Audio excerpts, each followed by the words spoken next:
Then the moment she says, violin kudu, fiddle kudu, and that moment she becomes a tough taskmistress with a stick in the hand. If there is interest, everything else falls into place, because interest itself is an indicator of sensibility. Right.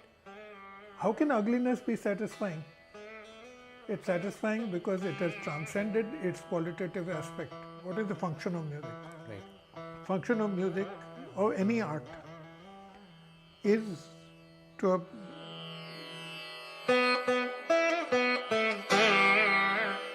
Namaskar.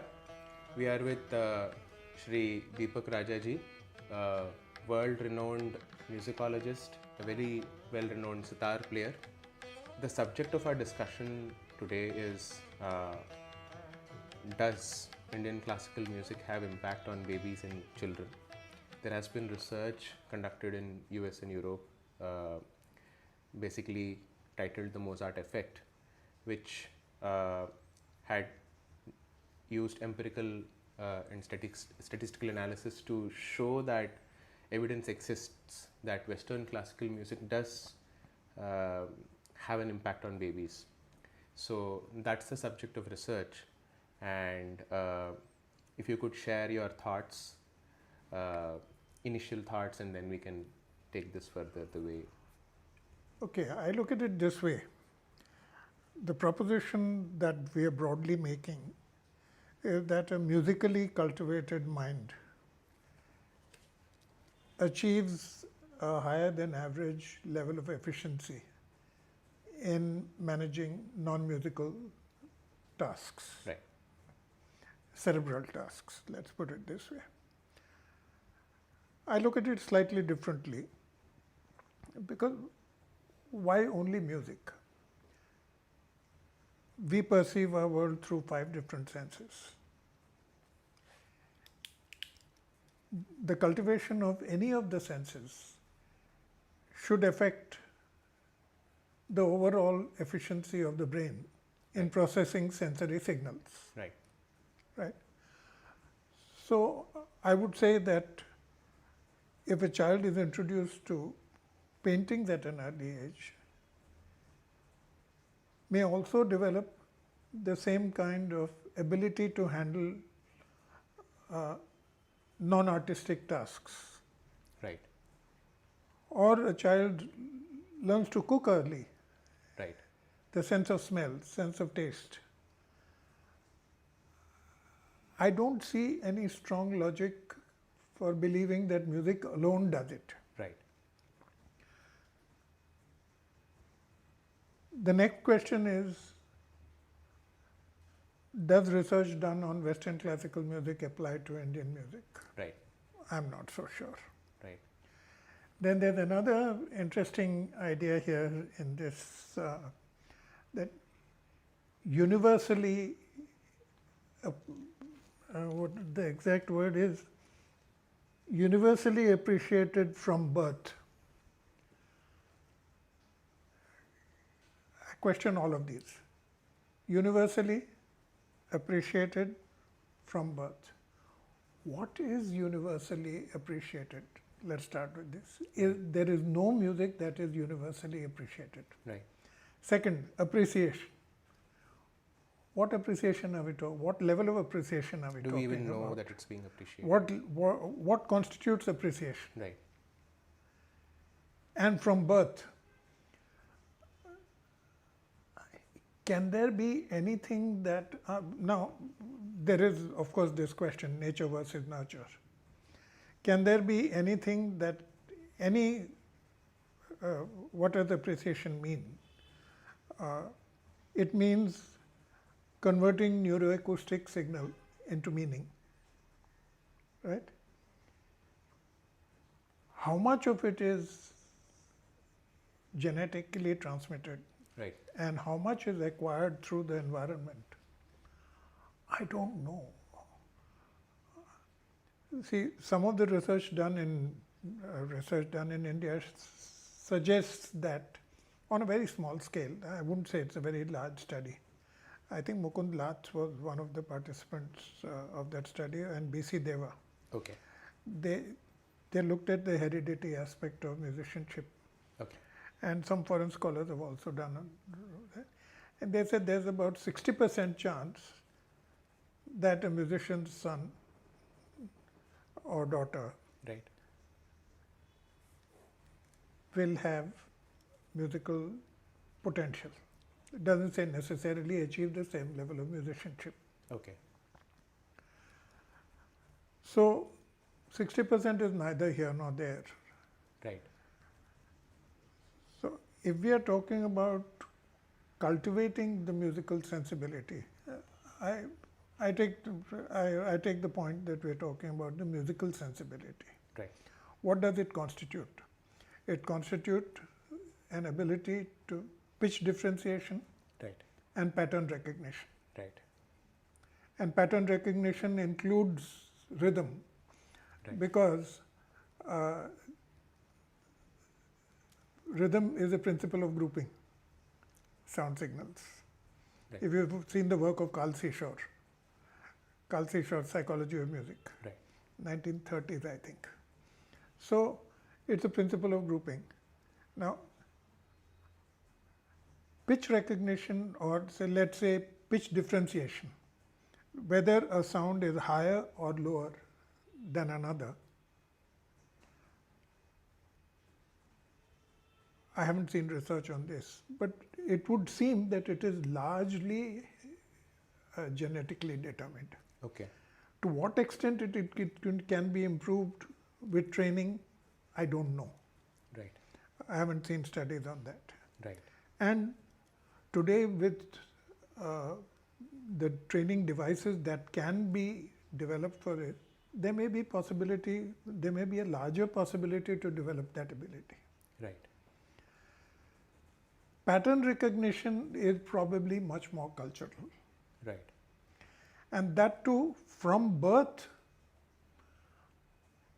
the study I've seen of very young kids, I'll give you a copy, I wrote a small piece on that. Mm-hmm.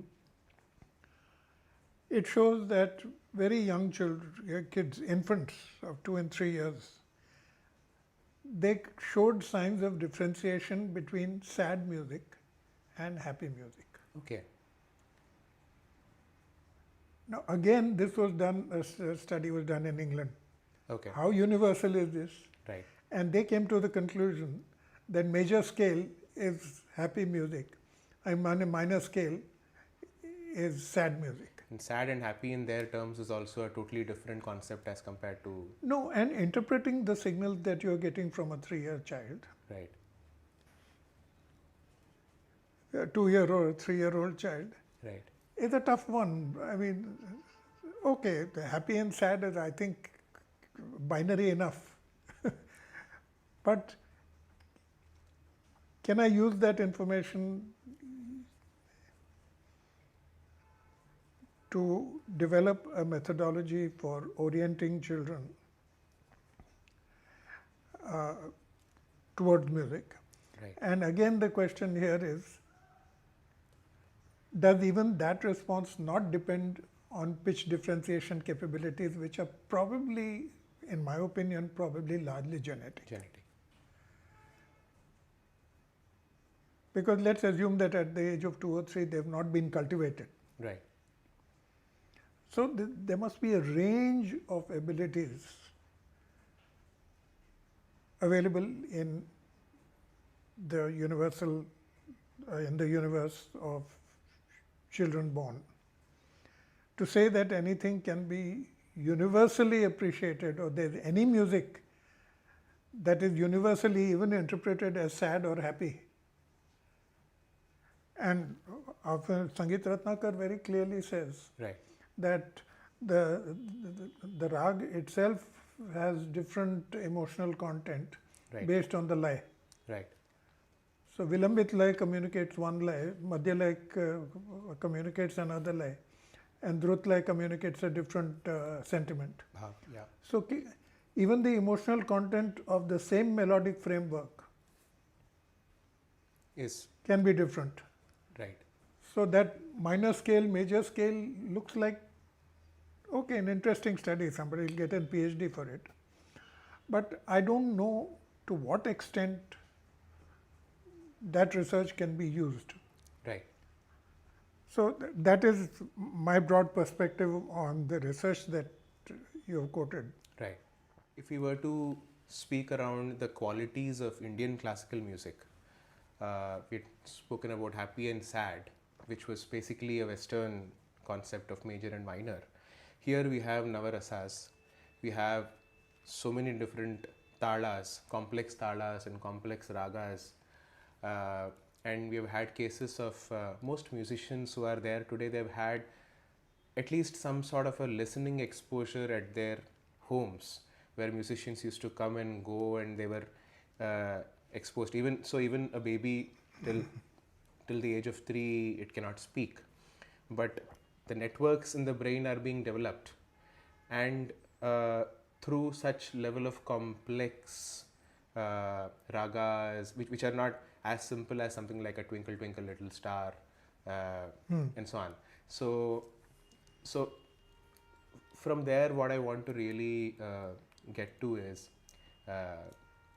would that have a greater impact on a baby or a child as compared to a simplistic bilaval based rhymes which we are seeing? I'm asking a more fundamental question on this. Right.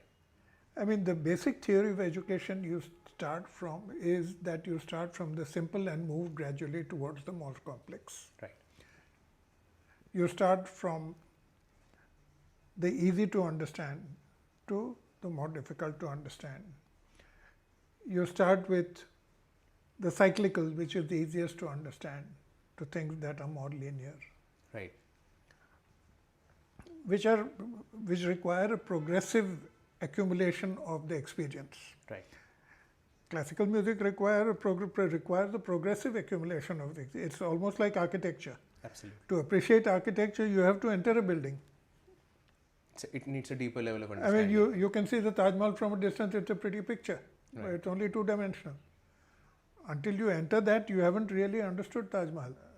I realized that if you have to teach them the basics of 10 rags, they said stick to 10 rags. Start first only with the sargam. Right. Then get into the alankars. And the only composition you should teach them is a sargam composition. Because you are then teaching them, one is the basics of the intervals, Right. the acoustic intervals between the swaras. Right. And you are teaching them the arrangement, the sequencing of swaras as required. Right. And teach them in the simplest possible tals, either take adi talam or teen tal, but don't go beyond the tals which have equal subdivisions. Right. Don't go into your rupaks and jhaptals. Right. Because again, that becomes complex because subdivisions are different. Right. The chand is different. So keep the chand simple. And beyond that first module, you need not, I mean, if you can get to that level of teaching only a sargam geet, you have done a good job of introducing 10 basic rags. So develop only that, but at that level, they will begin to even relate the film music that they hear to the rags. Right. If you tell them this is Shankara Bharanam, they will say, what the hell? Even the word doesn't make much sense to them at that stage. You are Right. talking about 7 to 10-year-olds. Right.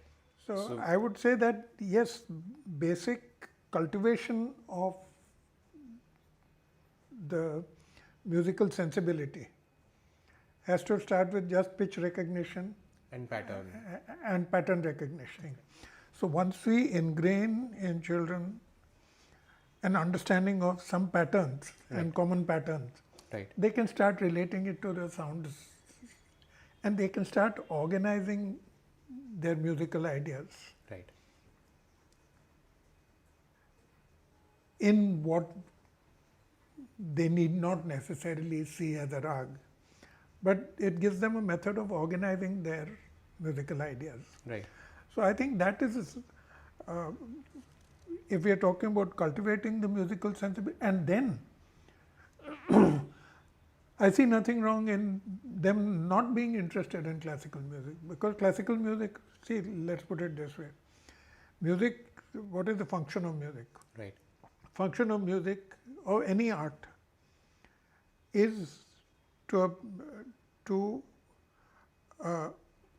any of these arts is a specialist language for communicating emotions, which language is inadequate to do. Right. So, if they find that film music communicates better, relates better to them, they may drift towards that. Right. Martial music appeals to them, they can relate to that. For folk music, because basically the idea of any art is to enrich you emotionally. Absolutely. And a heightened awareness of your emotionality can come through any kind of emotional experience. Right. Any emotional experience raised to a level of intensity rises above that and becomes just delight. That is why even a very sad song actually leaves you happy. Right. You can cry and you feel good about it. Right. That's why in Kathakali you see something that you would call bibhats. Right. I mean, their dress, their costume alone is bibhats. And yet it's satisfying. How can ugliness be satisfying? It's satisfying because it has transcended its qualitative aspect.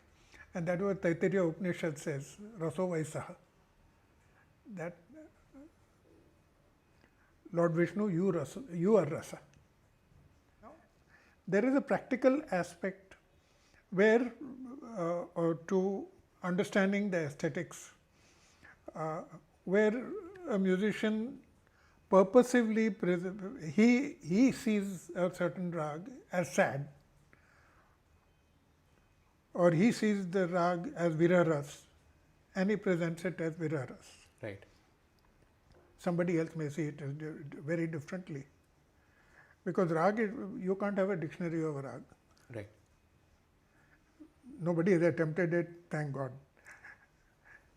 And yet, as I have said in my book, Raganess of Rags, that there is a universal component of experience in the melodic framework that can have universal appeal. Right. And there is a cultural component which only people within that culture can perceive. Right. Take Rag Durga, Sarimapa Dasa. An American musician will play Durga quite fine, but he cannot put into it the understanding that an Indian musician will do, because who can see Durga as Durga. Right. Those people will play Durga with so much delicacy and nuance that Durga ceases to be the ferocious Durga she is. Right. A Hindustani musician will do Saremapa Dhasak, all Khada Sur, Right. because the ferocious Durga can't have Lalitya.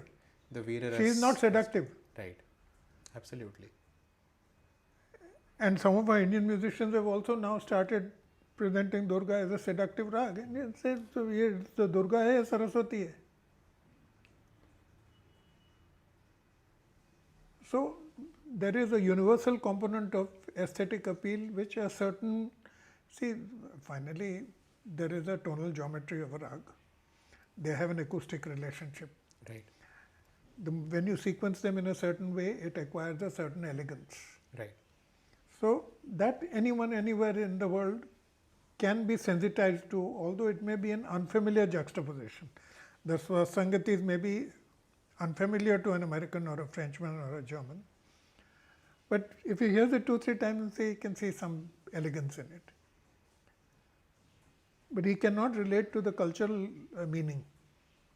He can see only the melodic meaning. Melodic meaning may have value. Right.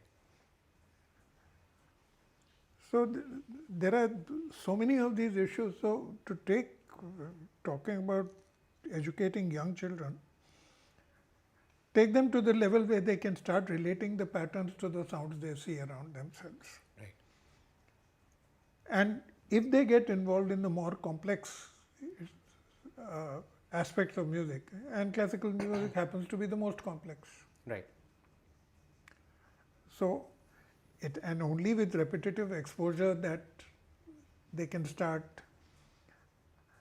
There are different kinds of response. Any sensory trigger, any sensory experience has mainly three kinds of response. One is the animated response, there is a cerebral response, and there is an emotional response. Right. Now, classical music requires a cerebral response in addition to an emotional response. In fact, the cerebral enables you to acquire the emotional response because you have a set of rules.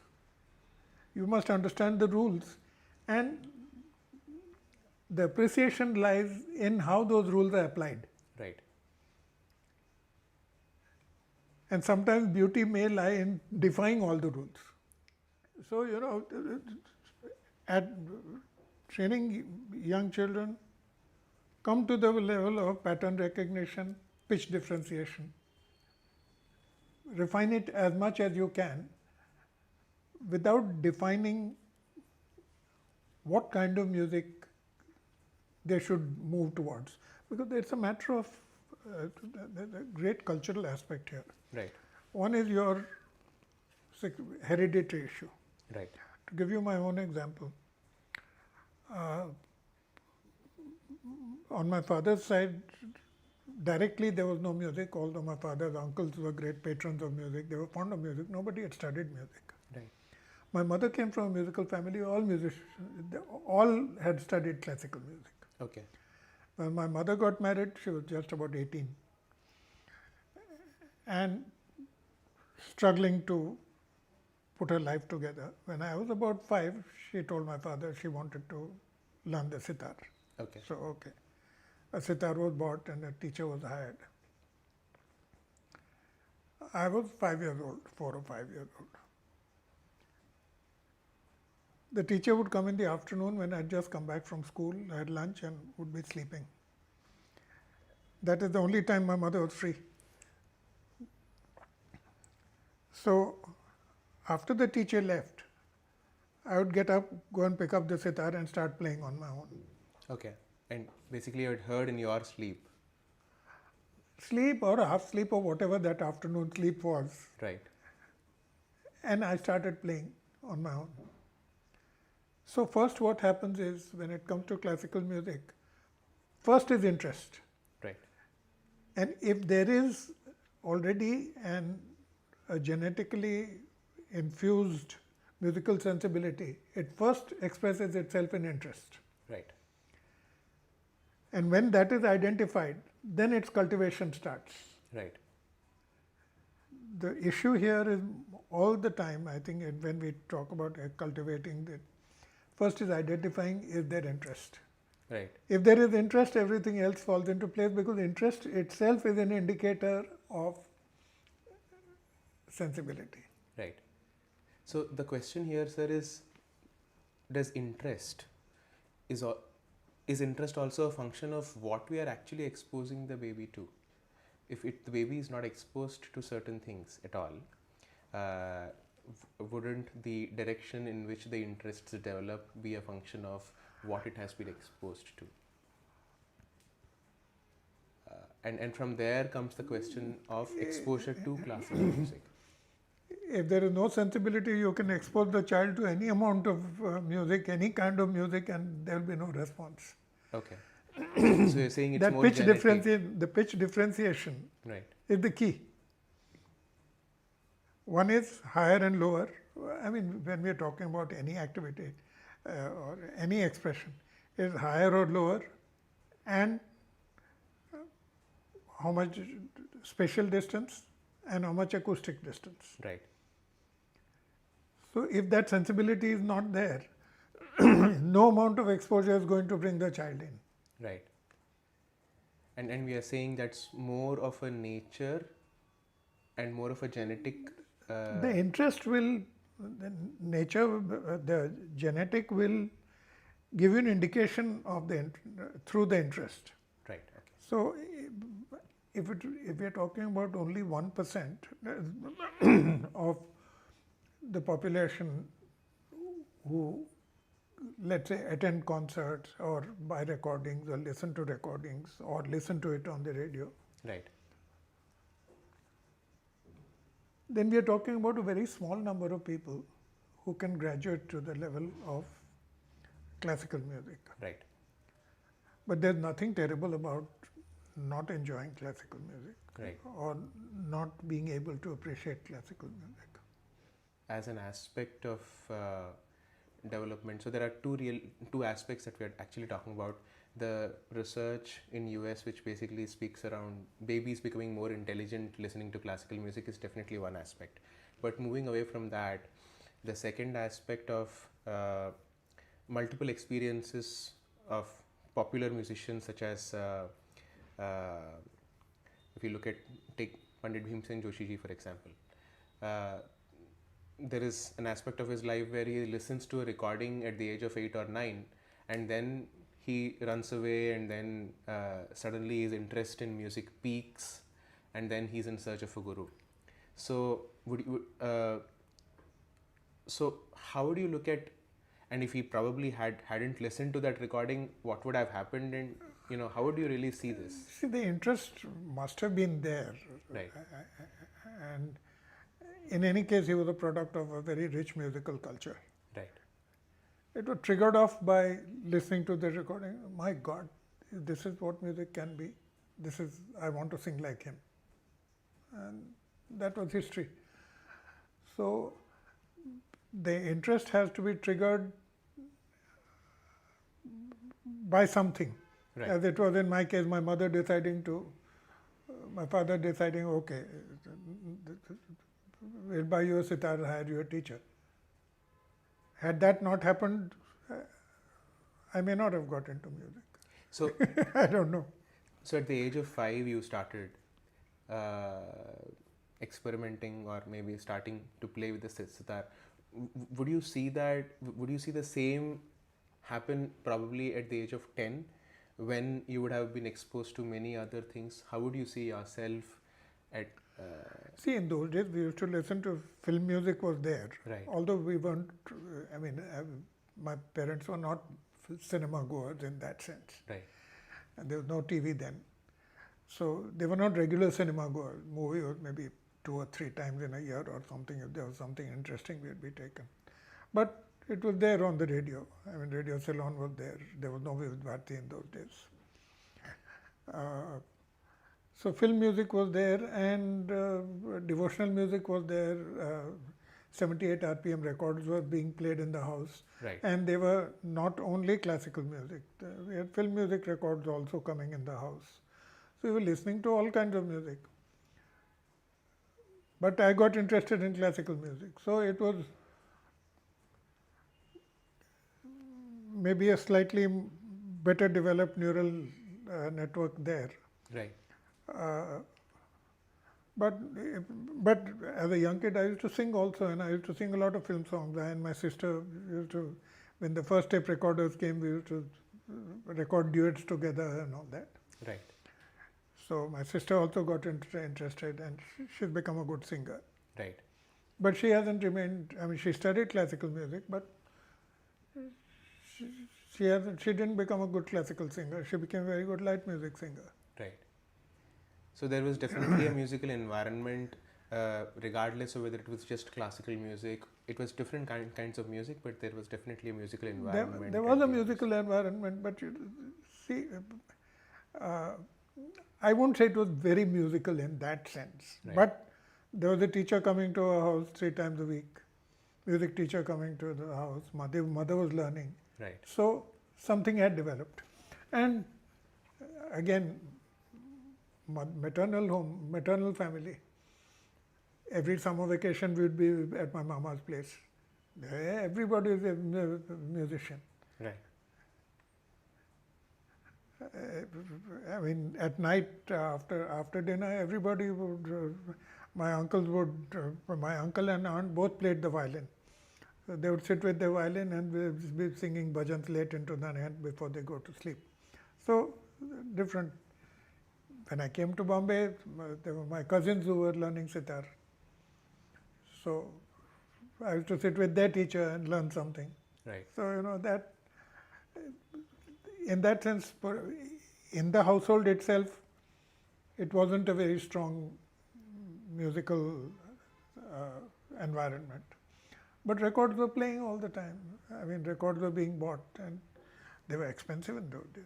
Right. Any experiences that you have heard from the masters, maybe from Pandit, your Guruji, Pandit Arvind Parikhji, around whatever they would have mentioned around children and kids learning classical music? Any experiences or stories that you can remember and share? My first sitar teacher was my mother teacher. We lived in a sprawling house in Delhi. My father was secretary to the government. Right. The huge garden. And the day I was supposed to learn, I tell you, Master ji, आज mood नहीं है, आज नहीं सीखना है.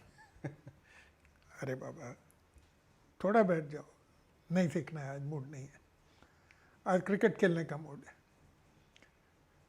So my master ji would come out with me, he'd put up the stumps and we'll play cricket for half an hour, 45 minutes. Right. So that he'll persuade me to come and learn. Right. I think it takes a lot of patience in the guru also to teach. Now, then, after the teachers, in the evening, after come back from school, mother will sit with a stick. Right. 30 minutes. Practice what you've learned. Then it went up to 1 hour. Again, sit with a stick. Right. So, I have seen both Masterji trying to seduce me into learning by playing cricket with me for 1 hour. Right. And the mother is saying, 1 ghanta to riyaz karna hai, and she'll sit with a stick and she won't get up until I've finished 1 hour. Right. And a similar pattern of carrot and stick I have seen when I have seen Dr. Rajam training her granddaughters. Right. And I have photographs of one day we spent a whole day with Dr. Rai and my wife spent a whole day with Dr. Rajam. I mean, she is a caring, doting grandmother up to the time she is not a student. Then Right. the moment she says, violin kudu, fiddle kudu, and that moment she becomes the tough taskmistress with a stick in her hand. Right. So it's two different personalities. Totally two. I have seen both the avatars in the same meeting, in the same visit to her house. I've always been wondering how would it been like 3 generations of music passing down and 2 different roles, and especially a child is very close to its mother. So the acceptance as a guru, seeing 2 different personalities. And as young kids, I remember the 2 girls were petrified of the grandmother. Absolutely, she was.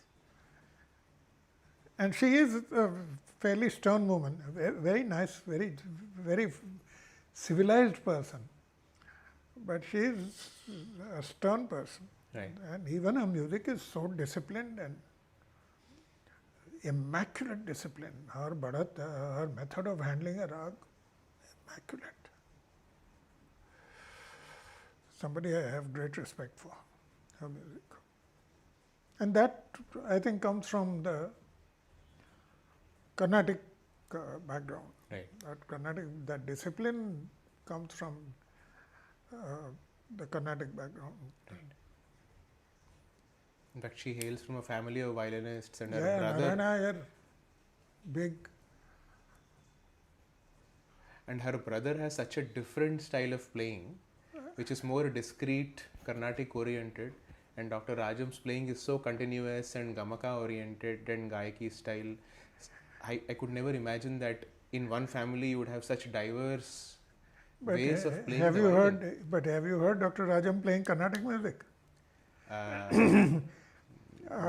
Sangeeta had promised me a couple of recordings. Apparently, she did duet with Professor T. N. Krishnan about a few years ago. Yes. Uh, I think they about played 7 or 8 years. Hamsadwani, I've heard. Yeah, in Chennai they had a concert. Right. They played Carnatic music together. And Amma was telling me that after many, many years I've played Carnatic music. I don't know whether I had made sense or not. I said, Amma, how can you forget what you've grown up with? Right. But yes, I mean, some things will change, but it will not sound phony because she's still a very fine musician. Right. So you think the discipline in her, the disciplinarian in her really had an impact on her children No, and her grandchildren? and the Carnatic tradition itself, the training systems in Carnatic music are far more rigid Right. than in Hindustani music. Right. That is why Carnatic music can produce every year 300 presentable musicians on the stage, while Hindustani music may not produce 30. Right. But it's a different music and requires many more years to reach a presentable level. Absolutely. It's a different kind of music. I mean, you can't say that Carnatic music is any less demanding than Hindustani music. Thank you so much, sir, for Pleasure talking to you. Pleasure talking to you. Sharing such interesting experiences and anecdotes and insights from what you have seen, and I think we are going to benefit greatly from these. I'd be very interested to see, the sum total of what you put together. Right. Because it will be in education. Right. I mean, it's a learning for me along the way. I come with my own biases. Naturally. But then Naturally. along the way, they are all getting corrected. Yeah. And research is about adding to knowledge. Right. And the first ingredient of research is curiosity.